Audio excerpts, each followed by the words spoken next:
कि परमेश्वर इस्तेमाल करेगा, कि परमेश्वर ਉੱਚਾ ਕਰੇਗਾ, परमेश्वर आशीष देगा। सब तो पहला दीन लोकां ਨੂੰ, ਘਮੰਡੀਆਂ ਨੂੰ नहीं। दूसरा ਆਗਿਆਕਾਰੀ ਲੋਕਾਂ ਨੂੰ। ਤੀਸਰਾ ਟੁੱਟੇ ਅਤੇ ਪਿਸੇ ਹੋਏ ਲੋਕਾਂ ਨੂੰ।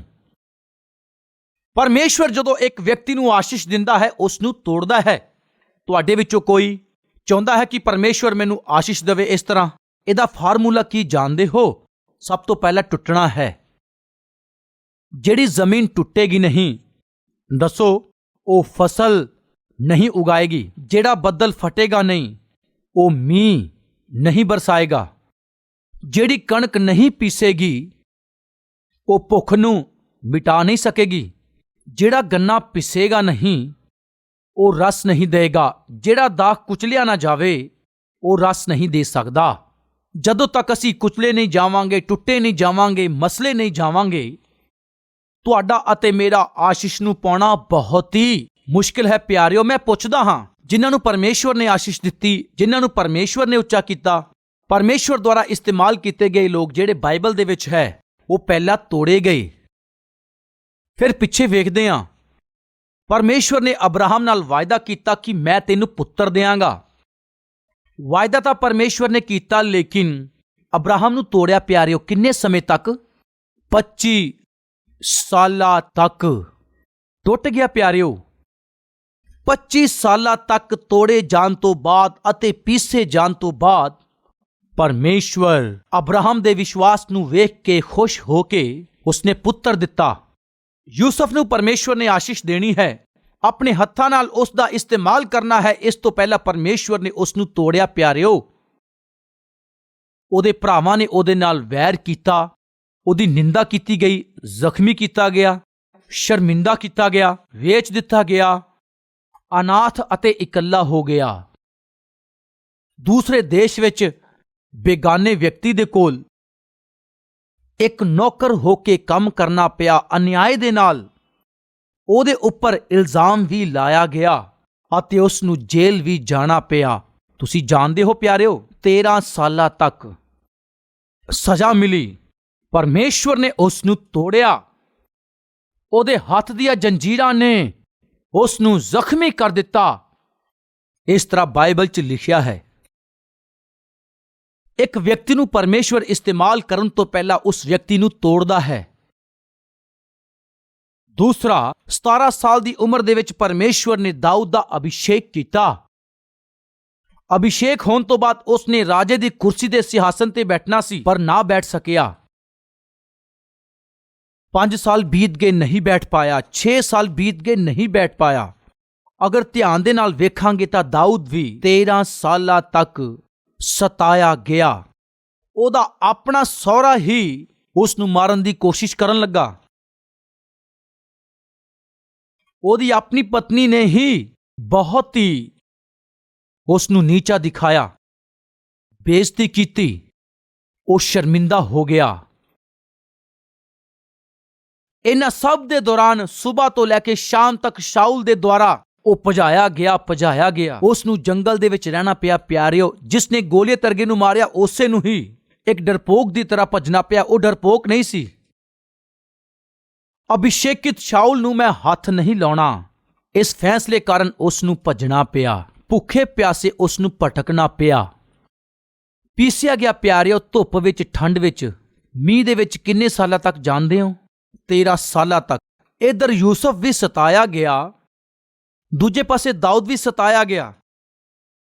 ਦੇਸ਼ ਤੇ ਰਾਜ ਕਰਨ ਵਾਲੇ ਅਹੁਦੇ ਤੱਕ ਪਹੁੰਚਣ ਵਾਲਾ ਮੂਸਾ ਪਰਮੇਸ਼ਵਰ ਦੀ ਇੱਛਾ ਦੇ ਅਨੁਸਾਰ ਪਰਮੇਸ਼ਵਰ ਦੀ ਪ੍ਰਜਾ ਦੇ ਹੱਕ ਵਿੱਚ ਰਹਿ ਕੇ ਉਹਨਾਂ ਨੂੰ ਛੁਡਾਉਣਾ ਹੈ। ਐਸੀ ਆਸ ਹੋਣ ਦੇ ਕਾਰਨ, ਆਪਣੇ ਗੁੱਸੇ ਦੇ ਕਾਰਨ ਅਤੇ ਕ੍ਰੋਧ ਕਾਰਨ ਉਸ ਮੌਕੇ ਨੂੰ ਉਸਨੇ ਗਵਾ ਲਿਆ ਅਤੇ ਉਹ ਜੰਗਲ ਦਾ ਵਾਸੀ ਬਣ ਗਿਆ ਅਤੇ 40 ਸਾਲਾਂ ਤੱਕ ਜੰਗਲ ਵਿੱਚ ਭੇਡਾਂ ਨੂੰ ਚਰਾਉਂਦੇ ਹੋਏ ਪੀਸਿਆ ਗਿਆ। ਪਿਆਰਿਓ, 40 ਸਾਲ ਦੇ ਲੰਬੇ ਸਮੇਂ ਤੱਕ ਉਸਨੇ ਦੁੱਖ ਸਹਿਆ, ਉਹ ਸਤਾਇਆ ਗਿਆ। ਪਿਆਰਿਓ, ਭੈਣੋ ਅਤੇ ਭਰਾਵੋ, ਪ੍ਰਭੂ ਯਿਸੂ ਮਸੀਹ ਤੁਹਾਡੇ ਅਤੇ ਮੇਰੇ ਲਈ ਉਹ ਸਤਾਇਆ ਗਿਆ, ਦੁਖੀ ਕੀਤਾ ਗਿਆ। ਇਸੇ ਲਈ ਤੁਹਾਡੇ ਅਤੇ ਮੇਰੇ ਲਈ ਆਸ਼ੀਸ਼ ਦਾ ਕਾਰਨ ਉद्धारकर्ता ਉਹ ਜਾਣਿਆ ਗਿਆ। ਇਸ ਲਈ ਮੈਂ ਇੱਕ ਗੀਤ ਲਿਖਿਆ, ਪੀਸਿਆ ਗਿਆ ਗੇਹੂੰ ਦਾ ਦਾਣਾ। ਕੀ ਰੋਟੀ ਬਣ ਸਕਦਾ ਹੈ? ਪਿਘਲੇ ਬਿਨਾ ਮੋਮਬੱਤੀ ਕੀ ਰੋਸ਼ਨੀ ਦੇਵੇਗੀ? ਆਤਮਿਕ ਯਾਤਰਾ ਵਿੱਚ ਤੋੜਿਆ ਜਾਣਾ ਹੀ ਫਲ ਹੈ, ਵਰਦਾਨ ਹੈ। ਇਸ ਗੀਤ ਨੂੰ ਲਿਖਿਆ ਗਿਆ। ਪਿਆਰਿਓ, ਉਸ ਦਿਨ ਉਸ ਜਗ੍ਹਾ ਤੇ ਹਜ਼ਾਰਾਂ ਲੋਕ ਭੁੱਖ ਨਾਲ ਜਦੋਂ ਤੜਫ ਰਹੇ ਸੀ, ਯਿਸੂ ਮਸੀਹ ਨੇ ਉਹਨਾਂ ਨੂੰ ਭੋਜਨ ਦੇਣ ਦੀ ਇੱਛਾ ਕੀਤੀ ਅਤੇ ਯਿਸੂ ਮਸੀਹ ਨੇ ਪੁੱਛਿਆ, ਤੁਹਾਡੇ ਕੋਲ ਕੀ ਹੈ? ਅਤੇ 5 ਰੋਟੀਆਂ 2 ਮਛਲੀਆਂ ਨੂੰ ਲਿਆ ਕੇ ਯਿਸੂ ਮਸੀਹ ਨੂੰ ਦਿੱਤੀਆਂ ਗਈਆਂ। ਕੀ ਕੀਤਾ ਯਿਸੂ ਮਸੀਹ ਨੇ? ਉਸ ਰੋਟੀ ਨੂੰ ਲਿਆ, ਸਵਰਗ ਦੇ ਵੱਲ ਵੇਖਿਆ ਅਤੇ ਆਸ਼ੀਸ਼ ਦਿੱਤੀ। ਰੋਟੀ ਨੂੰ ਤੋੜਿਆ। ਰੋਟੀ ਦੇ ਤੋੜੇ ਜਾਣ ਤੋਂ ਬਾਅਦ ਬਹੁਤਿਆਂ ਲਈ ਆਸ਼ੀਸ਼ ਦਾ ਕਾਰਨ ਬਣੀ। ਪਰਮੇਸ਼ਵਰ ਤੁਹਾਡੇ ਜੀਵਨ ਨੂੰ ਤੋੜਨ ਦੇ ਹਾਲਾਤਾਂ ਦੇ ਵਿੱਚ ਲੈ ਕੇ ਜਾਂਦਾ ਹੈ। ਬਹੁਤੇ ਲੋਕਾਂ ਨੂੰ ਤੋੜਿਆ ਜਾਣਾ ਪਸੰਦ ਨਹੀਂ ਆ। ਮੁਸ਼ਕਿਲ ਚੋਂ ਨਿਕਲਣਾ ਉਹਨਾਂ ਨੂੰ ਪਸੰਦ ਨਹੀਂ। ਤਕਲੀਫਾਂ ਚੋਂ ਨਿਕਲਣਾ ਚੰਗਾ ਨਹੀਂ ਲੱਗਦਾ। ਸ਼ਰਮਿੰਦਗੀ ਚੋਂ ਹੋ ਕੇ ਨਿਕਲਣਾ ਪਸੰਦ ਨਹੀਂ ਆ। ਮੁਸ਼ਕਿਲਾਂ ਚੋਂ ਨਿਕਲ ਕੇ ਜਾਣਾ ਬਿਲਕੁਲ ਪਸੰਦ ਨਹੀਂ ਆ। ਉਹਨਾਂ ਤੋਂ ਬਚਣ ਦੇ ਲਈ ਅਤੇ ਉਹਨਾਂ ਤੋਂ ਦੂਰ ਰਹਿਣ ਦੀ ਇਹ ਬਹੁਤ ਕੋਸ਼ਿਸ਼ ਕਰਦੇ ਆ। ਇਸ ਲਈ ਧਿਆਨ ਦਿਓ, ਇਹ ਕਸ਼ਟ, ਇਹ ਕਲੇਸ਼, ਇਹ ਦੁੱਖ, ਇਹ ਵਿਪੱਤੀਆਂ, ਇਹ ਸਭ ਕੁਝ ਹੀ ਤੁਹਾਨੂੰ ਆਸ਼ੀਸ਼ ਦਾ ਕਾਰਨ ਬਣਾਉਣ ਦੇ ਲਈ ਹੀ ਪਰਮੇਸ਼ਵਰ ਇਹਨਾਂ ਨੂੰ ਭੇਜਦਾ ਹੈ। ਇਹ ਸੱਚ ਨੂੰ ਯਾਦ ਰੱਖੋ। ਤੁਸੀਂ ਦਾਊਦ ਨੂੰ ਵੇਖਿਆ, ਯੂਸਫ ਨੂੰ ਵੇਖਿਆ ਅਤੇ ਪ੍ਰਭੂ ਯਿਸੂ ਮਸੀਹ ਨੂੰ ਵੇਖਿਆ। ਇਹਨਾਂ ਸਭ ਦੇ ਵਿੱਚ ਇੱਕ ਗੱਲ ਸਾਨੂੰ ਕਿਹੜੀ ਦਿਖਾਈ ਦਿੰਦੀ ਹੈ? ਨਮਰਤਾ, ਦੀਨਤਾ ਦਾ ਸੁਭਾਅ, ਦੀਨਤਾ। ਅਬਰਾਹਮ ਹੋ ਸਕਦਾ, ਦਾਊਦ ਹੋ ਸਕਦਾ, ਮੂਸਾ ਹੋ ਸਕਦਾ, ਪਤਰਸ ਹੋ ਸਕਦਾ, ਯੂਹੰਨਾ ਹੋ ਸਕਦਾ, ਪਵਿੱਤਰ ਪ੍ਰਭੂ ਯਿਸੂ ਮਸੀਹ ਹੋ ਸਕਦੇ ਆ। ਇਹਨਾਂ 'ਚ ਇੱਕ ਖਾਸ ਗੱਲ ਦਿਖਾਈ ਦਿੰਦੀ ਹੈ, ਆਗਿਆਕਾਰੀਤਾ। ਪਿਤਾ, ਜੋ ਕੰਮ ਤੁਸੀਂ ਮੇਰੇ ਹੱਥਾਂ 'ਚ ਦਿੱਤਾ ਹੈ ਪੂਰਾ ਕਰ ਦਿੱਤਾ ਹੈ। ਇਸ ਤਰ੍ਹਾਂ ਪ੍ਰਭੂ ਨੇ ਕਿਹਾ ਕਦੋਂ ਜਾਣਦੇ ਹੋ? ਸ਼ੁੱਕਰਵਾਰ ਦੀ ਰਾਤ ਨੂੰ ਗਤਸਮਨੀ ਦੇ ਬਗੀਚੇ ਵਿੱਚ ਪ੍ਰਾਰਥਨਾ ਕਰਦੇ ਹੋਏ। ਯੂਹੰਨਾ 17 ਅਧਿਆਇ 'ਚ ਤੁਸੀਂ ਵੇਖ ਸਕਦੇ ਹੋ, ਪਿਤਾ, ਜੋ ਕੰਮ ਮੈਨੂੰ ਦਿੱਤਾ ਗਿਆ ਉਸ ਨੂੰ ਮੈਂ ਪੂਰਾ ਕੀਤਾ। ਆਗਿਆਕਾਰੀਤਾ। ਇੱਥੋਂ ਤੱਕ ਆਗਿਆਕਾਰੀ ਹੋਇਆ ਕਿ ਸਲੀਬੀ ਮੌਤ ਨੂੰ ਸਹਿਣ ਤੱਕ ਆਗਿਆਕਾਰੀ ਹੋਇਆ। ਪ੍ਰਭੂ ਆਗਿਆਕਾਰੀ ਰਿਹਾ। ਅਤੇ ਆਖਰ ਵਿੱਚ ਜੇ ਪਰਮੇਸ਼ਵਰ ਦੁਆਰਾ ਇਸਤੇਮਾਲ ਹੋਣਾ ਚਾਹੁੰਦੇ ਹੋ ਫਰੈਂਡਸ, ਟੁੱਟਣਾ ਜ਼ਰੂਰੀ ਹੈ। ਉਸ ਦਿਨ ਯੂਸਫ ਤੋੜਿਆ ਗਿਆ। ਪਿਆਰਿਓ, ਕਿਸ ਤਰ੍ਹਾਂ ਤੋੜਿਆ ਗਿਆ ਤੁਸੀਂ ਜਾਣਦੇ ਹੋ। ਉਹਦੇ ਭਰਾਵਾਂ ਨੇ ਹੀ ਉਸ ਨਾਲ ਵੈਰ ਰੱਖਿਆ। ਉਹਦਾ ਮਨ ਟੁੱਟ ਗਿਆ। ਉਹ ਬਹੁਤ ਹੀ ਦੁਖੀ ਹੋਇਆ। ਭਰਾਵਾਂ ਨੇ ਹੀ ਉਸ ਨੂੰ ਵੇਚ ਦਿੱਤਾ। ਉਹ ਟੁੱਟ ਗਿਆ। ਪਿਆਰਿਓ, ਜੰਜੀਰਾਂ ਨਾਲ ਬੰਨ੍ਹਿਆ ਗਿਆ ਅਤੇ ਗੁਲਾਮ ਬਣਾ ਦਿੱਤਾ ਗਿਆ। ਕੋਈ ਸਮਾਂ ਸੀ ਉਹ ਰਾਜਕੁਮਾਰਾਂ ਦੀ ਤਰ੍ਹਾਂ ਸੀ। ਲਾੜ ਪਿਆਰ ਨਾਲ ਪਾਲਿਆ ਗਿਆ ਅਤੇ ਰੰਗ ਬਰੰਗਾ ਅੰਗਰਖਾ ਪਵਾਇਆ ਗਿਆ। ਜਦੋਂ ਜੰਜੀਰਾਂ ਨਾਲ ਬੰਨ੍ਹ ਕੇ ਉਸ ਨੂੰ ਮਿਸਰ ਦੇਸ਼ ਦੇ ਵਿੱਚ ਲਿਜਾਇਆ ਜਾ ਰਿਹਾ ਸੀ, ਉਹਦਾ ਮਨ ਕਿੰਨਾ ਟੁੱਟ ਗਿਆ ਹੋਏਗਾ। ਪਿਆਰਿਓ, ਮੈਂ ਕੀ ਕੀਤਾ ਸੀ? ਮੈਂ ਕੀ ਕੀਤਾ? ਮੈਂ ਕਿਹੜੀ ਗਲਤੀ ਕੀਤੀ ਜਿਹਦੇ ਕਾਰਨ ਮੇਰੇ ਆਪਣੇ ਹੀ ਭਰਾਵਾਂ ਨੇ ਮੈਨੂੰ 20 ਚਾਂਦੀ ਦੇ ਸਿੱਕਿਆਂ ਲਈ ਵੇਚ ਦਿੱਤਾ? ਉਹਦਾ ਮਨ ਕਿੰਨਾ ਟੁੱਟਿਆ ਹੋਵੇਗਾ। ਅੱਜ ਕੋਈ ਹੈ ਸਾਡੇ ਵਿਚਕਾਰ? ਮੇਰੇ ਲੋਕ ਹੀ ਮੇਰੇ ਨਾਲ ਬੁਰਾ ਕਰ ਰਹੇ ਆ। ਮੇਰੇ ਲੋਕ ਮੇਰੀ ਨਿੰਦਾ ਕਰ ਰਹੇ ਆ। ਮੇਰੇ ਲੋਕ ਹੀ ਮੈਨੂੰ ਜ਼ਖਮੀ ਕਰ ਰਹੇ ਆ। ਮੇਰੇ ਲੋਕਾਂ ਨੂੰ ਮੈਨੂੰ ਸਮਝਣਾ ਚਾਹੀਦਾ ਸੀ ਪਰ ਨਹੀਂ ਸਮਝ ਰਹੇ। ਮੇਰੇ ਲੋਕਾਂ ਨੇ ਹੀ ਮੈਨੂੰ ਆਪ ਹੀ ਅਨਾਥ ਬਣਾ ਦਿੱਤਾ। ਤਾਂ ਸੁਣੋ, ਇਹ ਸਾਰੀਆਂ ਆਤਮਿਕ ਗੱਲਾਂ ਦੇ ਵਿੱਚ ਪਰਮੇਸ਼ਵਰ ਤੁਹਾਨੂੰ ਇਸਤੇਮਾਲ ਕਰਨ ਦੇ ਲਈ ਜੋ ਕੁਝ ਵੀ ਭੇਜਦਾ ਹੈ, ਤਜਰਬਾ ਹੈ। ਯਾਦ ਰੱਖੋ, ਉਸ ਦਿਨ ਯੂਸਫ ਇਹਨਾਂ ਤੋਂ ਬਚ ਨਹੀਂ ਪਾਇਆ। ਦਾਊਦ ਨੂੰ ਵੀ ਇਹਨਾਂ ਚੋਂ ਨਿਕਲ ਕੇ ਜਾਣਾ ਪਿਆ। ਦਾਊਦ ਨੂੰ ਪਿਤਾ ਦਾ ਪਿਆਰ ਨਹੀਂ ਮਿਲਿਆ, ਭਰਾਵਾਂ ਦਾ ਪਿਆਰ ਵੀ ਨਹੀਂ ਮਿਲਿਆ, ਨਾ ਭੈਣ ਭਰਾਵਾਂ ਦਾ ਪਿਆਰ ਮਿਲਿਆ। ਉਹ ਕਿੰਨਾ ਦੁਖੀ ਹੋਇਆ ਹੋਵੇਗਾ ਅਤੇ ਕਿੰਨਾ ਹੀ ਉਹ ਟੁੱਟ ਗਿਆ ਹੋਵੇਗਾ। ਅੱਜ ਕੋਈ ਸਾਡੇ ਵਿਚਕਾਰ ਹੈ? ਮੈਨੂੰ ਕੋਈ ਵੀ ਨਹੀਂ ਸਮਝਦਾ। ਨਾ ਭਰਾ ਪਿਆਰ ਕਰਦਾ, ਨਾ ਭੈਣ ਭਰਾ ਕਰਦੀ, ਨਾ ਪਰਿਵਾਰ ਦਾ ਕੋਈ ਜੀ ਪਿਆਰ ਕਰਦਾ। ਪਤਾ ਨਹੀਂ ਕਿਉਂ ਮੇਰੇ ਪਿਤਾ ਜੀ ਮੈਨੂੰ ਪਿਆਰ ਨਹੀਂ ਕਰਦੇ, ਨਾ ਹੀ ਮਾਂ ਪਿਆਰ ਕਰਦੀ ਹੈ। ਕੋਈ ਹੈ? ਜਾਂ ਫਿਰ ਮੇਰੀ ਪਤਨੀ ਮੇਰੀ ਪਰਵਾਹ ਨਹੀਂ ਕਰਦੀ, ਜਾਂ ਫਿਰ ਮੇਰਾ ਪਤੀ ਮੇਰਾ ਧਿਆਨ ਨਹੀਂ ਕਰਦਾ ਹੈ ਕੋਈ? ਤਾਂ ਫਿਰ ਸੁਣੋ, ਅਯੂਬ ਬਹੁਤ ਕੁਚਲਿਆ ਗਿਆ, ਬਹੁਤ ਹੀ ਤੋੜਿਆ ਗਿਆ ਅਤੇ ਉਸਦੀ ਪਤਨੀ ਨੇ ਆ ਕੇ ਅਯੂਬ ਨੂੰ ਕਿਹਾ, ਮਰ ਜਾ, ਤੇਰਾ ਜੀਣਾ ਹੀ ਬੇਕਾਰ ਹੈ, ਮਰਨਾ ਹੀ ਠੀਕ ਹੈ। ਉਹ ਕੁਚਲਿਆ ਗਿਆ। ਲੇਕਿਨ ਸੁਣੋ, ਉਹੀ ਅਯੂਬ ਸਭ ਕੁਝ ਸਹਿ ਕੇ, ਸਭ ਕੁਝ ਝੱਲ ਕੇ ਪਰਮੇਸ਼ਵਰ ਦੀ ਪਰਖ ਦੇ ਵਿੱਚ ਉਸਨੇ ਆਗਿਆਕਾਰੀਤਾ ਵਿਖਾਈ। ਟੁੱਟ ਗਿਆ, ਲੇਕਿਨ ਉਹ ਦੁੱਗਣੀਆਂ ਆਸ਼ੀਸ਼ਾਂ ਦਾ ਹਿੱਸੇਦਾਰ ਬਣਿਆ। ਅੱਜ ਕੋਈ ਸਾਡੇ ਵਿਚਕਾਰ ਹੈ ਕੁਚਲਿਆ ਜਾਣ ਵਾਲਾ, ਜਿਹੜੇ ਪਤੀ ਦੇ ਦੁਆਰਾ ਕੁਚਲੇ ਜਾ ਰਹੇ ਆ, ਪਤਨੀ ਦੇ ਦੁਆਰਾ ਕੁਚਲੇ ਜਾ ਰਹੇ ਆ, ਭਰਾਵਾਂ ਦੇ ਦੁਆਰਾ ਕੁਚਲੇ ਜਾ ਰਹੇ ਹੋ, ਐਸਾ ਕੋਈ ਹੈ? ਇਹ ਆਤਮਿਕ ਜੀਵਨ ਦੇ ਵਿੱਚ ਆਮ ਹੈ। ਤੁਹਾਡੇ ਘਰ 'ਚ ਤੁਸੀਂ ਕੁਚਲੇ ਜਾ ਸਕਦੇ ਹੋ, ਤੁਹਾਡੀ ਨੌਕਰੀ ਤੇ ਕੁਚਲੇ ਜਾ ਸਕਦੇ ਹੋ, ਤੁਹਾਡੇ ਮਿੱਤਰ ਤੁਹਾਨੂੰ ਕੁਚਲਣ ਦੀ ਕੋਸ਼ਿਸ਼ ਕਰਨਗੇ। ਇਹ ਸਭ ਕੁਝ ਤੁਹਾਡੀ ਜਾਂਚ ਦੀ ਪ੍ਰਕਿਰਿਆ ਹੈ। ਪਰਮੇਸ਼ਵਰ ਤੁਹਾਨੂੰ ਪਰਖ ਰਿਹਾ ਹੈ। ਇਹ ਟੁੱਟੇ ਜਾਣ ਦੀ ਪ੍ਰਕਿਰਿਆ ਵਿੱਚ ਅਗਰ ਤੁਸੀਂ ਵਿਸ਼ਵਾਸ ਕਰੋਗੇ, ਜੇ ਤੁਸੀਂ ਵਿਸ਼ਵਾਸ ਨਾਲ ਅੱਗੇ ਵਧੋਗੇ ਤਾਂ ਪਰਮੇਸ਼ਵਰ ਤੁਹਾਨੂੰ ਆਸ਼ੀਸ਼ ਦੇਵੇਗਾ। ਅਯੂਬ ਬਹੁਤ ਤੋੜਿਆ ਗਿਆ, ਦਾਊਦ 13 ਸਾਲਾਂ ਤੱਕ, ਯੂਸਫ 13 ਸਾਲਾਂ ਤੱਕ। ਇੰਨਾ ਹੀ ਨਹੀਂ, ਪੌਲਸ ਵੀ ਉਧਾਰ ਪਾਉਣ ਤੋਂ ਬਾਅਦ 13 ਸਾਲਾਂ ਤੱਕ ਪਰਖ ਦੀ ਪ੍ਰਕਿਰਿਆ ਵਿੱਚੋਂ ਨਿਕਲਿਆ ਸੀ। ਇਸ ਤਰ੍ਹਾਂ ਬਾਈਬਲ ਦੇ ਵਿਦਵਾਨ ਦੱਸਦੇ ਆ। ਯਿਸੂ ਮਸੀਹ ਵੀ 30 ਸਾਲਾਂ ਤੱਕ ਆਪਣੇ ਜੀਵਨ 'ਚ ਪਿਤਾ ਦਾ ਸਹਾਰਾ ਹੋ ਕੇ, ਮਾਤਾ ਦਾ ਸਹਾਰਾ ਬਣ ਕੇ ਉਹ ਬਹੁਤ ਸਾਰੀਆਂ ਗੱਲਾਂ 'ਚ ਕੁਚਲਿਆ ਗਿਆ। ਉਸ ਤੋਂ ਬਾਅਦ ਵੀ ਅਸੀਂ ਜਾਣਦੇ ਕਿਸ ਤਰ੍ਹਾਂ ਕੁਚਲਿਆ ਗਿਆ। ਸੋ ਫਰੈਂਡਸ, ਜੇ ਚਾਹੁੰਦੇ ਹੋ ਕਿ ਪਰਮੇਸ਼ਵਰ ਸਾਨੂੰ ਆਸ਼ੀਸ਼ ਦੇਵੇ, ਸਭ ਤੋਂ ਪਹਿਲਾਂ ਇਹ ਹੋਣਾ ਚਾਹੀਦਾ ਹੈ ਨਮਰਤਾ, ਆਗਿਆਕਾਰੀ ਅਤੇ ਤੋੜੇ ਜਾਣ ਦਾ ਤਜਰਬਾ ਹੈ। ਪਿਆਰਿਓ, ਤੋੜੇ ਗਏ ਉਹ 5 ਰੋਟੀਆਂ ਤੇ 2 ਮੱਛੀਆਂ ਹਜ਼ਾਰਾਂ ਲੋਕਾਂ ਦੇ ਲਈ ਆਸ਼ੀਸ਼ ਦਾ ਕਾਰਨ ਬਣ ਗਈਆਂ। ਅੱਜ ਕੋਈ ਸਾਡੇ ਵਿਚਕਾਰ ਹੈ, ਮੈਂ ਟੁੱਟਿਆ ਜਾ ਰਿਹਾ ਹਾਂ ਬ੍ਰਦਰ, ਮੈਂ ਤੋੜਿਆ ਜਾ ਰਿਹਾ ਹਾਂ ਬ੍ਰਦਰ, ਆਰਥਿਕ ਤੰਗੀ ਵਿੱਚੋਂ ਨਿਕਲ ਕੇ ਜਾ ਰਿਹਾ ਹਾਂ, ਬਿਮਾਰੀ ਚੋਂ ਨਿਕਲ ਰਿਹਾ ਹਾਂ, ਸ਼ਰਮਿੰਦਾ ਕੀਤਾ ਜਾ ਰਿਹਾ ਹਾਂ, ਨਿੰਦਾ ਕੀਤੀ ਜਾ ਰਹੀ ਆ, ਸਹਿਨ ਨਹੀਂ ਕਰ ਸਕਦਾ। ਭੈਣੋ ਤੇ ਭਰਾਵੋ, ਹੌਸਲਾ ਰੱਖੋ। ਪਰਮੇਸ਼ਵਰ ਤੁਹਾਨੂੰ ਇਸਤੇਮਾਲ ਕਰੇਗਾ, ਆਸ਼ੀਸ਼ ਦੇਵੇਗਾ ਅਤੇ ਪਰਮੇਸ਼ਵਰ ਉੱਚਾ ਕਰੇਗਾ। ਜੇ ਇਸ ਤਰ੍ਹਾਂ ਸੋਚਦੇ ਹੋ, ਕੁਝ ਸਮੇਂ ਦੇ ਲਈ ਪਰਮੇਸ਼ਵਰ ਇਹਨਾਂ ਸਾਰੀਆਂ ਚੀਜ਼ਾਂ ਨੂੰ ਤੁਹਾਡੇ ਜੀਵਨ ਵਿੱਚ ਭੇਜਦਾ ਹੈ।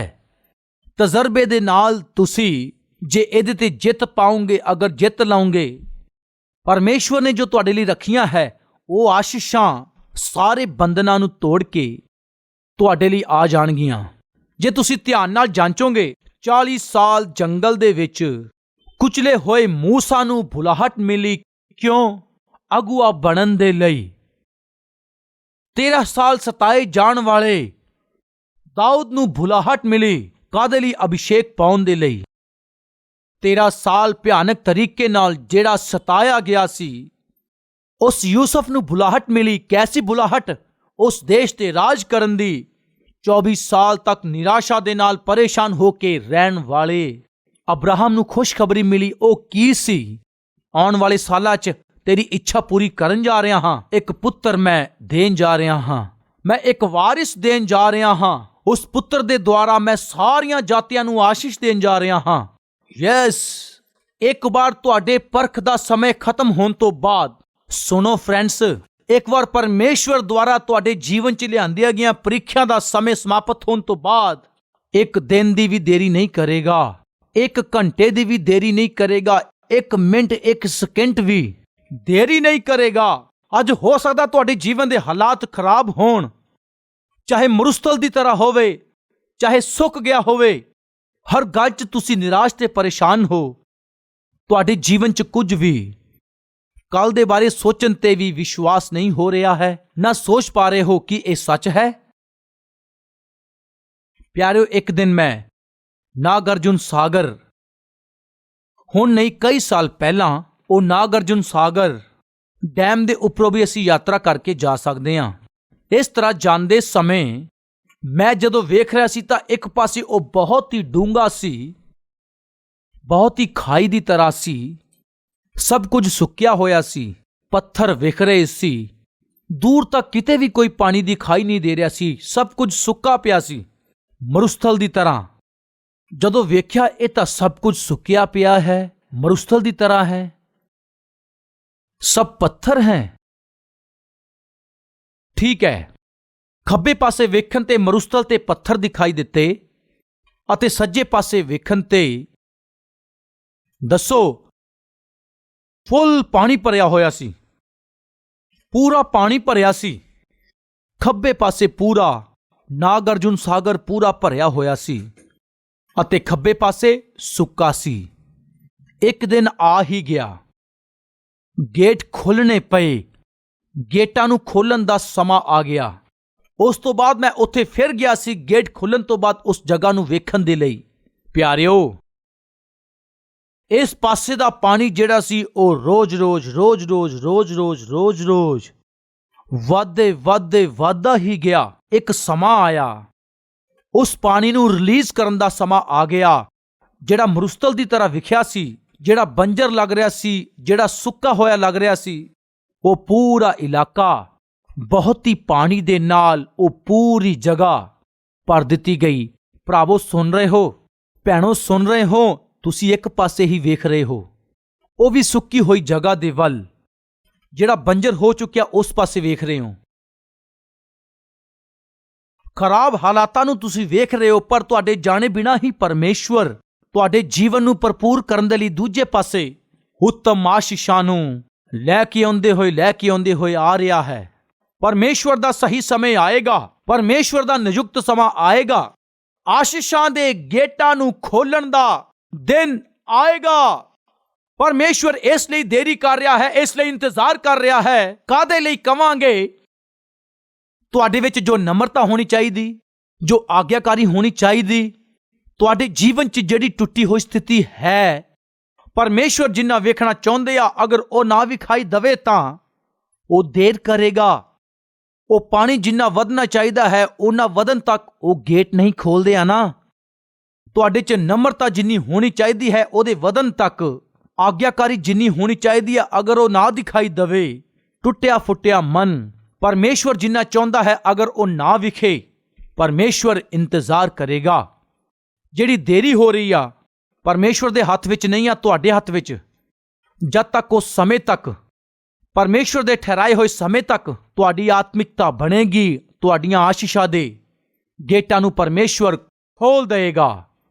ਜਿਵੇਂ ਹੀ ਗੇਟ ਖੋਲੇ ਜਾਣਗੇ, ਲੱਖਾਂ ਏਕੜ ਤੱਕ ਪਾਣੀ ਪਹੁੰਚੇਗਾ, ਫਸਲਾਂ ਹੋਣਗੀਆਂ, ਉਪਜ ਹੋਏਗੀ। ਮਿੱਤਰੋ, ਆਸ਼ੀਸ਼ਾਂ ਦੇ ਗੇਟਾਂ ਨੂੰ ਪਰਮੇਸ਼ਵਰ ਤੁਹਾਡੇ ਜੀਵਨ ਦੇ ਵਿੱਚ ਖੋਲਣਾ ਚਾਹੁੰਦਾ, ਆਸ ਕਰ ਰਿਹਾ ਹੈ। ਦੇਰੀ ਦਾ ਕਾਰਨ ਹੈ ਤੁਹਾਡੀ ਅਨਾਗਿਆਕਾਰੀਤਾ, ਦੇਰੀ ਦਾ ਕਾਰਨ ਹੈ ਤੁਹਾਡਾ ਘਮੰਡ, ਦੇਰੀ ਦਾ ਕਾਰਨ ਹੈ ਤੁਹਾਡੀ ਢਿਠਾਈ। ਢਿਠਾਈ ਦਾ ਵਿਰੋਧੀ ਸ਼ਬਦ ਹੈ ਨਮਰਤਾ ਦਾ ਸੁਭਾਅ, ਉਹੀ ਟੁੱਟਿਆ ਹੋਇਆ ਸੁਭਾਅ। ਘਮੰਡ ਦੇ ਉਲਟ ਨਮਰਤਾ ਹੈ। ਅਨਆਗਿਆਕਾਰੀਤਾ ਦੇ ਉਲਟ ਹੈ ਆਗਿਆਕਾਰੀ। ਅੱਜ ਤੁਹਾਡੇ ਵਿੱਚ ਕੁਝ ਨਾ ਕੁਝ ਅਨਾਗਿਆਕਾਰੀ ਹੈ, ਕੁਝ ਨਾ ਕੁਝ ਘਮੰਡ ਹੈ, ਕੁਝ ਨਾ ਕੁਝ ਕਠੋਰਤਾ ਦਾ ਸੁਭਾਅ ਹੈ। ਉਹੀ ਪਰਮੇਸ਼ਵਰ ਆਸ਼ੀਸ਼ਾਂ ਦੇ ਗੇਟਾਂ ਨੂੰ ਨਾ ਖੁੱਲੇ ਰੁਕਾਵਟ ਦਾ ਕਾਰਨ ਬਣ ਰਿਹਾ ਹੈ। ਅੱਜ ਪ੍ਰਭੂ ਨੂੰ ਕਹੋਗੇ, ਜਿਹੜੀ ਆਗਿਆਕਾਰੀ ਤੁਸੀਂ ਚਾਹੁੰਦੇ ਹੋ, ਜਿਹੜੀ ਨਮਰਤਾ ਤੁਸੀਂ ਚਾਹੁੰਦੇ ਹੋ, ਤੁਸੀਂ ਜਿਹੜਾ ਟੁੱਟਿਆ ਤੇ ਪੀਸਿਆ ਹੋਇਆ ਮਨ ਚਾਹੁੰਦੇ ਹੋ, ਮੈਨੂੰ ਦੇ ਪਿਤਾ। ਕਿਉਂ ਦੇ? ਕਿਉਂਕਿ ਸਭ ਕੁਝ ਟੁੱਟਿਆ ਹੋਇਆ ਹੈ ਪਿਤਾ, ਸਭ ਕੁਝ ਬਰਬਾਦ ਹੋ ਗਿਆ ਪਿਤਾ, ਸਭ ਕੁਝ ਬੰਜਰ ਜ਼ਮੀਨ ਤਰ੍ਹਾਂ ਦਿਖਾਈ ਦੇ ਰਿਹਾ ਹੈ। ਆਸ਼ੀਸ਼ਾਂ ਨੂੰ ਵੇਖਣਾ ਹੈ ਚਾਹ ਕੇ, ਬੜੇ ਸਮੇਂ ਤੋਂ ਇੰਤਜ਼ਾਰ ਕਰ ਰਿਹਾ ਹਾਂ ਪਿਤਾ। ਕੀ ਕਹਿਣ ਵਾਲਾ ਕੋਈ ਹੈ? ਆਓ ਪ੍ਰਭੂ ਦੇ ਅੱਗੇ ਪ੍ਰਾਰਥਨਾ ਕਰਾਂਗੇ ਅਤੇ ਪ੍ਰਭੂ ਤੋਂ ਮੰਗਾਂਗੇ, ਨਮਰਤਾ ਨਾਲ, ਆਗਿਆਕਾਰੀਤਾ ਦੇ ਨਾਲ, ਟੁੱਟੇ ਤੇ ਪੀਸੇ ਹੋਏ ਮਨ ਦੇ ਨਾਲ ਪ੍ਰਾਰਥਨਾ ਕਰਾਂਗੇ।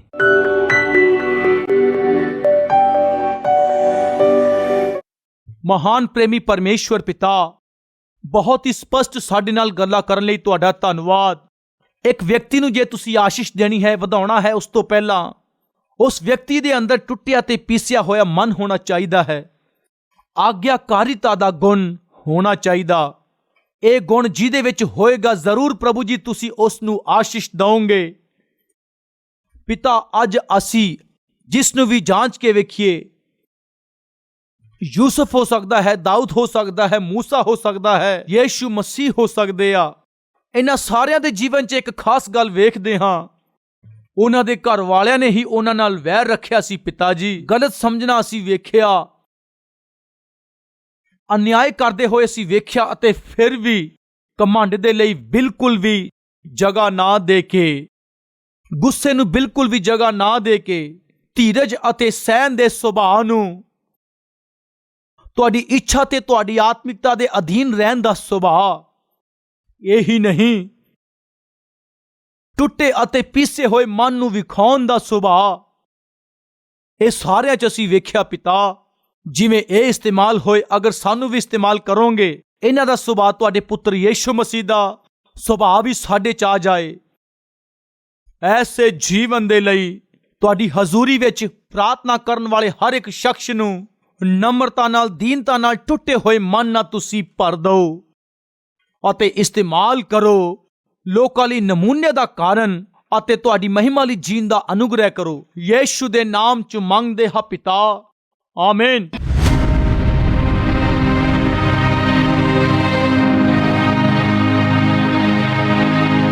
आप सबको शलोम। मेरा नाम अजय कुमार है। मैं प्रभु का भय मानना छोड़ दिया और अपने मर्जी के अनुसार जीता था। मुझे गुस्सा जल्दी आती थी, इसके कारण हमारे घर में हर समय झगड़े होते थे।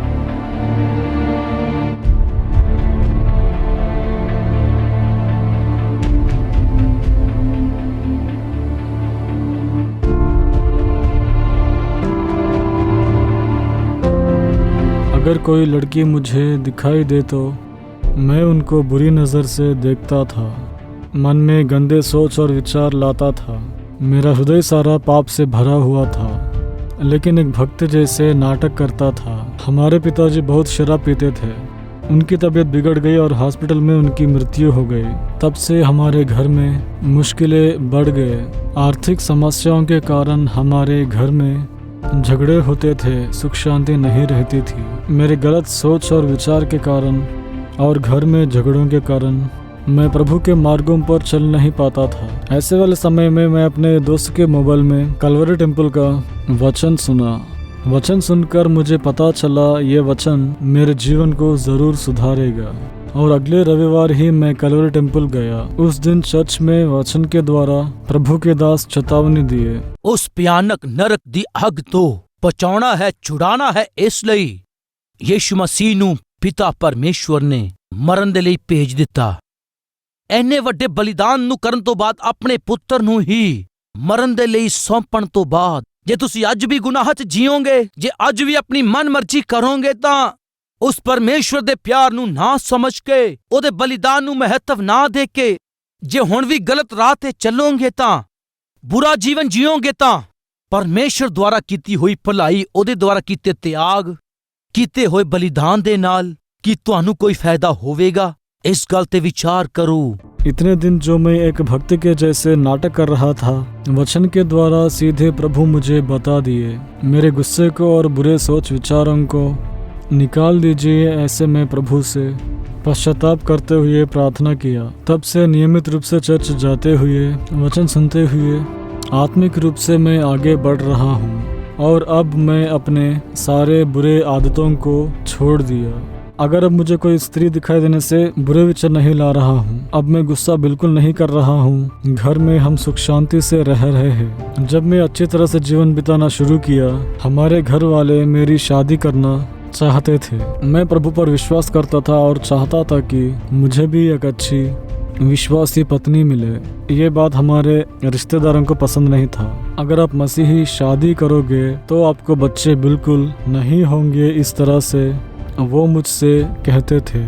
लेकिन मैं उनके बातों पर बिल्कुल ध्यान नहीं देता था। प्रभु मेरे जीवन में आश्चर्य कार्य किए। एक विश्वासी स्त्री से मेरी शादी धूमधाम से करवाए। शादी के बाद भी प्रभु हमें बहुत आशीष दिए। हमें एक बेटी दिए। पहले मेरे रिश्तेदार मुझे अपमानित करते थे, अब वो प्रभु को महिमा दे रहे हैं। पहले हमारे पास खाने के लिए भी ठीक से भोजन नहीं रहता था, लेकिन अब प्रभु उस कमी को दूर किए, और प्रभु हम दोनों को, मुझे और मेरी पत्नी को, अच्छी नौकरी दिए।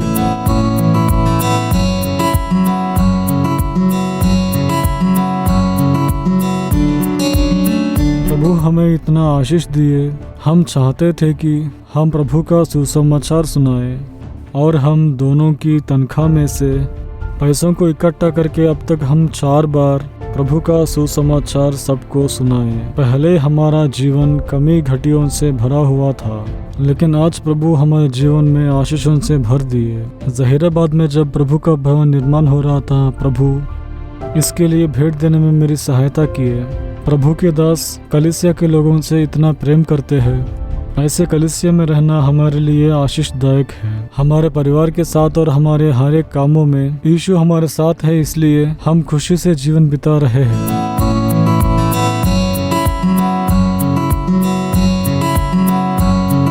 सच्चे परमेश्वर के बारे में मुझे बताए। प्रभु के दास सतीश कुमार जी को मेरा धन्यवाद। मेरे जीवन को सुधारे, मेरे पापों को उनके लहू से धोए। यीशु को सारी महिमा, आदर और गौरव मिले। ਗੰਦਗੀ ਨਾਲ ਅਤੇ ਗੁੱਸੇ ਨਾਲ ਆਪਣੇ ਜੀਵਨ ਨੂੰ ਬਰਬਾਦ ਕਰਨ ਵਾਲੇ ਇੱਕ ਜਵਾਨ ਦਾ ਜੀਵਨ ਪਰਮੇਸ਼ਵਰ ਦੇ ਵਚਨ ਦੇ ਦੁਆਰਾ ਕਿਸ ਤਰ੍ਹਾਂ ਪਵਿੱਤਰ ਕੀਤਾ ਗਿਆ। ਉਹ ਜਵਾਨ ਦੇ ਜੀਵਨ ਦੇ ਵਿੱਚ, ਵਿਵਹਾਰ ਦੇ ਵਿੱਚ ਸੁਧਾਰ ਆਇਆ ਹੈ, ਅਸੀਂ ਵੇਖਿਆ ਹੈ। ਪਰਮੇਸ਼ਵਰ ਦੇ ਵਚਨ ਦੇ ਵਿੱਚ ਪਾਪੀ ਇਨਸਾਨ ਨੂੰ ਪਵਿੱਤਰ ਕਰਨ ਦੀ ਸਾਮਰਥ ਹੈ। ਜੇ ਅੱਜ ਵੀ ਤੁਸੀਂ ਗੁਨਾਹ ਕਰਦੇ ਹੋਏ ਅਤੇ ਪਾਪਮਈ ਜੀਵਨ ਜੀਂਦੇ ਹੈ ਤਾਂ ਅਤੇ ਨਾਸ਼ ਹੋ ਰਹੇ ਹੋ ਅਤੇ ਨਰਕ ਜਾ ਰਹੇ ਹੋ ਤਾਂ, ਜੇ ਦੌੜ ਲਗਾ ਰਹੇ ਹੋ ਤਾਂ ਮੇਰੇ ਭੈਣੋ ਅਤੇ ਭਰਾਵੋ, ਇਹ ਸਹੀ ਸਮੇਂ ਹੈ। ਉद्धार ਦਾ ਦਿਨ ਹੈ। ਪ੍ਰਭੂ ਯੀਸ਼ੂ ਮਸੀਹ ਦੇ ਦੇਣ ਵਾਲੇ ਪਵਿੱਤਰ ਜੀਵਨ ਨੂੰ ਪਾਲੋ। ਮੈਂ ਇਹ ਕਹਿ ਕੇ ਬੇਨਤੀ ਕਰ ਰਿਹਾ ਹਾਂ। ਉਸ ਬ੍ਰਦਰ ਦੇ ਜੀਵਨ 'ਚ ਜਦੋਂ ਸੁਧਾਰ ਆਇਆ, ਉਹ ਕਿਸ ਤਰ੍ਹਾਂ ਨਾਲ ਆਪਣੇ ਪਰਿਵਾਰ ਦੇ ਲਈ ਆਸ਼ੀਸ਼ ਦਾ ਅਤੇ ਆਨੰਦ ਦਾ ਕਾਰਨ ਬਣਿਆ ਅਤੇ ਉਹ ਜਿਹਦੇ ਲਈ ਜੀਵਨ ਜੀ ਰਿਹਾ ਸੀ, ਅਸੀਂ ਉਹ ਵੇਖਿਆ ਹੈ।